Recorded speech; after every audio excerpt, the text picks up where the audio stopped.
Inulit ng grupo ang panawagan na taasan ang sweldo ng mga manggagawa sa edukasyon.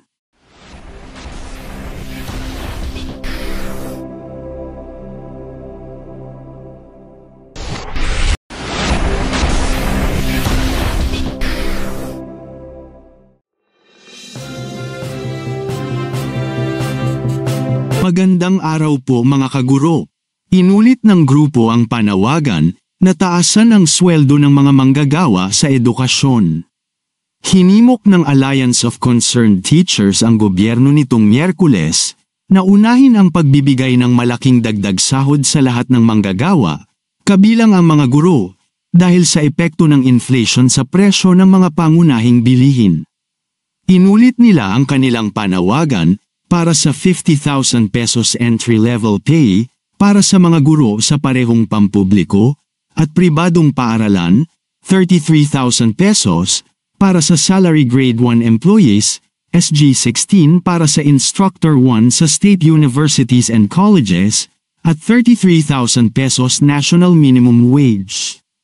Magdadalawang taon na sa pwesto ang Pangulo, ngunit nananatiling lugmok sa hindi nakabubuhay na sahod ang mga guro, kawani, at manggagawa. Hindi lang tuwing papalapit na sa 15 katapusan, ang petsa de peligro ng sangkaguruan at kawani, kundi buong buwan. Akmang-akma rin ang tawag sa payslip, dahil dumudulas lang talaga sa kamay ang aming mga sweldo. Kapos na kapos ito sa family living wage na nasa halos 1,200 pesos na kada araw, kaya kalakhan sa amin ay napipilitang mangutang at humanap ng iba pang pagkakakitaan para mapunan ang matinding kakapusan sa aming sweldo, sinabi ni ACT Chairperson Vladimir K. Nasaan na ang pangakong sama-samang babangon at mismong pangakong itataas ang sweldo ng mga guro noong kampanya? Imbis na maging abala sa pagtugon sa kagyat na pangangailangan ng mamamayan, mas abala pa ang Administrasyong Marcos Jr. sa pagsusulong ng tsa-tsa na iilan at mga dayuhan lang ang makikinabang, dagdag pa niya.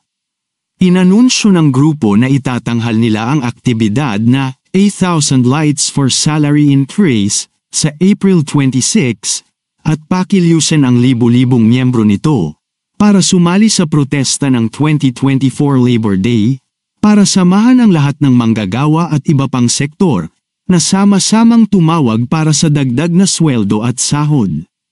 Sa halip na mag-aksaya ng oras sa pagtulak para sa tsa-tsa, dapat i-redirect ng Administrasyong Marcos Jr. ang focus nito at gamitin ang pampublikong pondo sa pagpapabuti ng kalidad ng edukasyon sa pamamagitan ng pagbibigay ng malaking pagtaas ng sweldo sa lahat ng manggagawa sa edukasyon at pagtugon sa mga pangmatagalang backlog at napakalaking kakulangan sa mga pangangailangan sa edukasyon, sabi ni K.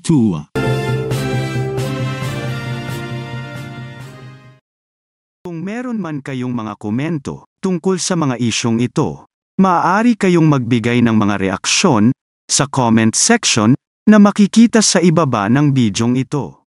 Maraming salamat. At kung ikaw ay interesado ng mga bidyong tulad nito, mangyaring suportahan ang channel na ito sa pamamagitan ng pagpindot ng like, pag-share ng mga video at kung bago ka pa lang sa channel na ito, please subscribe sa channel na ito at pindutin ang notification bell at piliin ang all upang maabisuhan ka para sa mga paparating pang mga videos.